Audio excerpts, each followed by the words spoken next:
I've been using this for about a week now, maybe slightly longer. It's a kind of device that's aiming to be more of a note taker.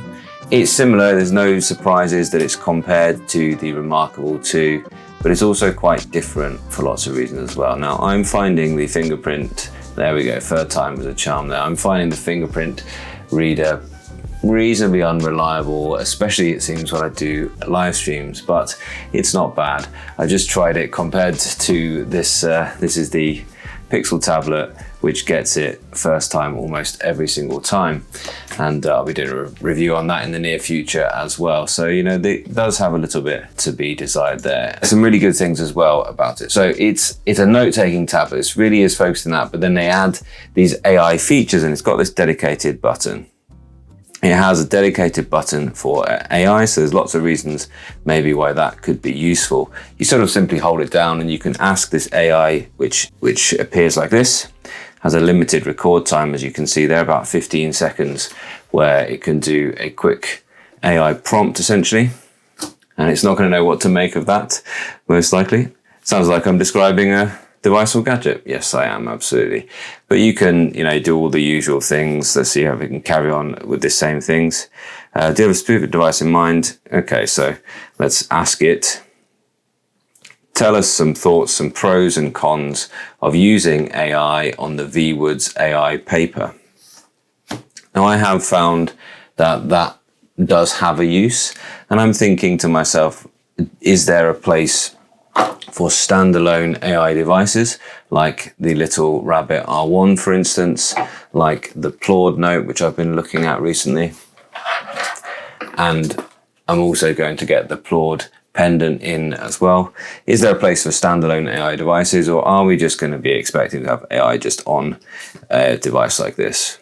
So it doesn't have specific papers, blah, blah, blah. There's the pros and things like that. So take it for what it is. If you want to use AI on an e-ink device, then it's there. I'll be comparing it in with the Remarkable, which certainly doesn't have any AI features. Certainly I'll be talking about the Boox tablet, which does have AI features as well. It's Android 13, which is quite good. That is quite high for most other e-ink tablets. So it doesn't have the Google Play Store though. So it does have Android 13, doesn't have the Google Play Store. Now, I think they are working on this. Well, I know they're working on this. I'm told they're working on this. So if you're expecting to be able to put any app you like on here, well, you can and you can't. You can put just about anything that you can download from Aurora Store, but I found that anything like Google Docs, for instance, it just says no. And even now when I go into the Recents panel, which is hold down the home button, then if I go back to Docs, you'll see it just won't accept a Google Docs. So if you're someone who uses the Google Cloud, you need to look elsewhere so far. But bear in mind, this is a Kickstarter, and well, monitor it as it goes with all the updates, and hopefully they get Google Play Store. And essentially all Google services at present, they're just not working on it at all. But I have been able to get into the Microsoft Cloud, and you can use OneNote, although that experience is less than perfect because the pen is reasonably laggy, which is not the case in the actual drawing app itself. There's loads to talk about this, and I'm really excited to be talking about this evening. It's a device that if you're thinking about backing the Kickstarter, it should be because you want to kind of be part of this kind of public beta and be part of the testing. One thing is, well, the nibs actually, I've said in my previous video on it that they've only sent me one type of nib, but this isn't true. They actually have sent me both types of nibs, and this is the other type of nib. This is the harder nib, it seems.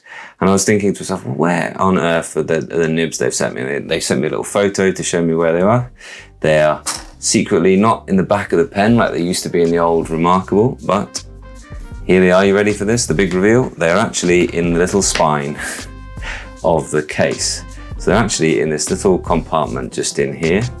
Now you need something like a SIM removal tool is what I've used, or you need just a little pin of some sort to actually just nudge into that little hole there, and then you can just sort of like ease it out, and that little flap comes out, and then there's a set of nibs just hidden away in there. Now this is actually really promising, because what we're noticing, what most reviewers so far are saying, is this is a nicely designed device, nice to use device, And actually what I've said about it so far is that they certainly are listening to what people have said in complaint about other devices. They've done their market research and they've looked at what other devices offer and what people like less about them. And they've gone ahead and they've kind of tried to address those things. There is really thoughtful design going on here. And I think the hardware itself, yes, it's a Kickstarter. Yes, we're not sure exactly what the final product will be in terms of the software specifications, but you can already see that there is some really thoughtful and clever and complete practical design solutions going on here. So this nib, this is the softer nib. Okay, they both write perfectly well for me. This is the sound for the softer nib. You get that's just a little bit of a softer feel. I personally think I prefer the harder nib, but yeah, I think both are good. I'll be generally living, I think, at least for now, with the harder nib, but at least you've got that choice and you've got a clever little place to store them in case you want to switch around as you go, or in case you just need them, because the softer nib will run out quicker than the harder nib will. This is the harder nib now.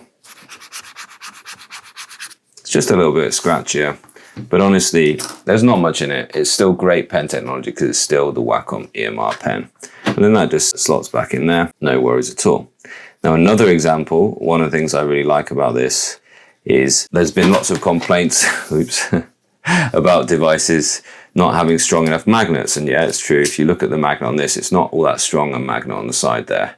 So yeah, if you just were to put it in your bag like that, like most other devices, that would get knocked off. And if it was in its case, like most other devices, it would get knocked off. So what Viwoods have decided to do is just to add both options. Add the pen loop in there, and then it's both magnetized on and it's in a little pen loop to keep it secure in the bag. And I like that. I think that's really, really quite good. So those are the types of things that we're looking at here. They've really thought people want a focused device, but they also want to be able to choose to use it in the way that they want. So they've used really focused note-taking apps here, and they've also added the opportunity to add other apps as well. So let's hope they do get that Google Play services so we can really have all different things as well. And it's a really lightweight design. It's very, very thin. It might well be the thinnest tablet that you can buy right now, 4.5 millimeters. And things like they've added the fingerprint reader. There we go. I think I just need to hold it for a little bit longer, to be honest. It's also, I think, the lightest certainly the lightest out of the three that I'm going to compare later, 365 grams compared to 375 with the Go 10.3. It's not absolute night and day between this, the Remarkable, and the Go 10.3, but certainly you've got a lightweight package, which is just ideal for treating like a notebook, but with those added features there as well. It does have the textured surface, which is quite nice to write on. It's the same, I think, as any other. I'm not complaining about any of these in terms of their writing feel. It does have the plastic screen, but again, I am entirely honest here. I really don't notice much of a difference in writing on it between this, the Remarkable, the Go 10.3, and both the Remarkable 2 and the Go 10.3 have the glass screen. So I'm not too worried about that. What the plastic should give you though is more durability. It also has higher specifications than the Remarkable, but about in line with, well, actually it's not quite up there with the Go 10.3. It's an octa-core CPU, 4 gigs of RAM, 128 gigabytes of storage, which is better, but I think the octa-core CPU is not quite as powerful as the Go 10.3 is. If we go ahead in the apps, and I see if I can download CPU Z here from the Aurora store, which is the workaround that you have to do if you want to install apps directly on the machine. You can download APKs, or you can use something like Aurora Store, which, as you can see, looks almost identical to a Google Play. And you can go ahead and search for any app. This has most apps on it. And what do I want to look up CPU Z. So we can see, can it tell me exactly what processor we are dealing with here? So install. There we go, should be okay, and it'll probably do that in the background. Now that is very interesting because, yeah, I can tell it is a MediaTek 8788. Okay, so there we are, and it's clock speed, the maximum clock speed is 2 gigahertz essentially. And there are 4 Cortex A73 and 4 A 53. So I'm imagining that's got 4 sort of more powerful cores and 4 more efficient cores there as well. It's a 12 nanometer process, which is quite, that's quite an older size, I would say. That is about 6 years old. Okay, so it's not a newer processor, which is common in e-ink tablets. Is AI something that I actually use? Well, no, yes and no. I'm not someone who ever thinks that I want to let AI write things for me. But yeah, for a little bit of research here and there, AI can be quite useful. And I've used it so far, like without just demonstrating it, I've used it actually twice in using the device and asked it actual questions, usually for little bits of trivia, but I like to actually ask AI to do analysis for me. Analysis where it's like, right, I've got maybe a whole list of comments. And one of the things I did on the way into this live stream is I actually looked through a lot of your comments on my videos and comments on other videos on YouTube about the AI paper. I looked at Reddit and I actually pasted a lot of comments into AI and asked it for a bit of a kind of, what's the general trends that people want? And so AI, I think, can be useful for doing those bits of analysis that would be nice to have if you had more time. And actually, you can do a little bit of analysis. You can get a kind of general feel for things. And generally, I would say from that analysis, I know that the general reception of this is a little bit of skepticism over this new Kickstarter, but kind of cautious optimism. And I think if you want to back this in Kickstarter, as I said, my response to that would be, yeah, this is a pretty complete package we've got here. It seems to be doing all the things. It seems to be working just fine. And you probably should back it if you're interested, because you'll get a much better deal than the final price. If you want to be part of that kind of public beta testing the actual software and actually contributing it, they are updating the software very regularly. I don't think they've quite got to the 2 days that they were expecting, but they don't need to do that. And I think we will get to, by the time this is finally released, we'll get to a finished device. But of course, there's no guarantees on Kickstarter. So you might be a bit, if you're more on the cautious side of that caution and optimism that there is out there, then perhaps you want to just wait for it to be a actually announced thing. It does have a good battery life, and I've used it for long enough to be able to tell you that the battery is going to last at least the 1 week that I kind of basically expect of my e-ink tablet. I think that 2 weeks is likely. It is a 4,100 milliamp hour battery, so actually, it does not drain very much during the standby. So that is an important thing. When you pick it up after not using it for a little while, it's still got a decent amount of battery. It has these 3 buttons on the base, which are just generally back, home, and I showed you if you hold down the home, it goes to the recents like an Android, and then the AI button, and they're not physical buttons. You can't change them, they do what they do. The pen is good. It is the Wacom EMR, and they have managed to use the full functionality of it, except the second button should really be a highlighter, but it is not. The second button is an eraser as well. So I'm hopeful at least that they are going to change that. But it does have a pencil with tilt, which I think is important.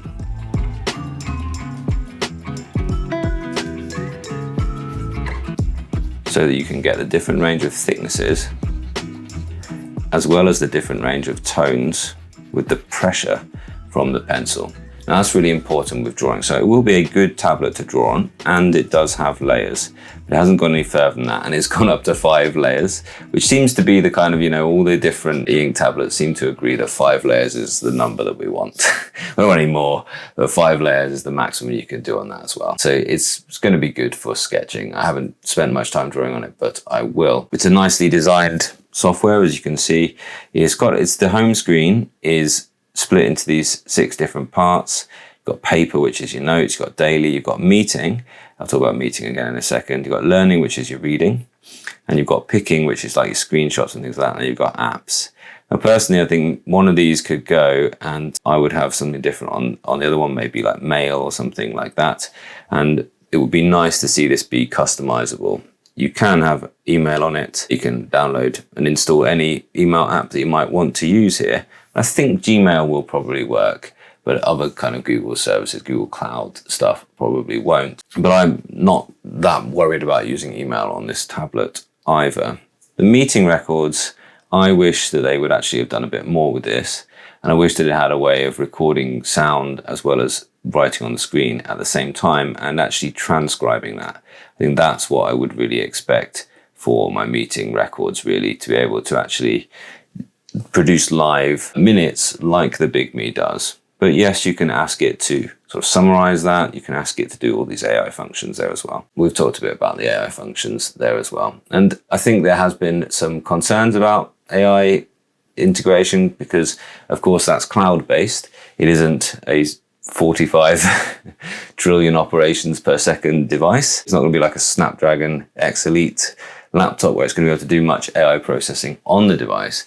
It's going to be having to send your data up to the cloud. And so you'll need to be logged in somewhere on Wi-Fi to use those AI settings. So I would just treat them as a kind of like nice to have. If you need it integrated on the machine right now, then that's the thing to use. Personally, my notes that I make on these devices aren't that sensitive, although I do use them for work. I don't leave student information on there, for instance, so I don't need to worry too much about that. And all of the stuff that is sensitive, then I can just use the Microsoft Cloud, and then it isn't going anywhere that I'm not happy with.